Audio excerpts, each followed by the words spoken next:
ঠিক আছে ঠিক আছে, আমাদের দাবি জানাইতে আসছে। আমরা তো আপনার দাবি শুনেন, চুপ করতে হবে, চুপ করতে হবে।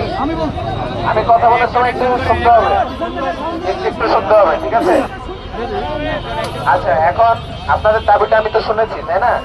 আপনাদেরকে তো আমি ফিরাই দিই নাই বা কোনো কিছু করি নাই। তো আপনাদেরকে কিছুক্ষণ ধৈর্য ধরতে হবে, যেমন আধা ঘন্টা 40 মিনিটের মতো অ্যাটলিস্ট ধৈর্য ধরতে হবে। আমরা সিভিলিয়ানদেরকে কখনোই সেনা ক্যাম্পের ভিতরে প্রবেশ করার কোনো পারমিশন দেই না, এটা আপনারা জানেন, জানেন না? জি স্যার। তো এটা ঢুকতে গেলে আপনার অফিসিয়াল কিছু অর্ডার লাগবে, ঠিক আছে? তো এটার জন্য আপনাদের কিছুক্ষণ ধৈর্য ধরে এখানে ওয়েট করতে হবে। আমার কথা বুঝতে পারছেন? যদি আপনারা সুন্দর একটা ডিসিশন চান তাহলে ওয়েট করতে হবে এখানে, কিন্তু কোনো উচ্ছৃঙ্খল কার্যক্রম করা যাবে না। যতক্ষণ না পর্যন্ত এটা সিদ্ধান্ত হবে ততক্ষণ পর্যন্ত আমরা এখানে অবস্থান করছি। ঠিক আছে, ঠিক আছে, সমস্যা নেই ভাই, এখানে উচ্ছৃঙ্খল কোনো কার্যক্রম করা যাবে না, ঠিক আছে ভাই? আমরা কতক্ষণ ওয়েট করবো স্যার? সময়টা কতক্ষণ? সমস্যা নেই, আধা ঘন্টা পরে ডিসিশন চলে আসবে।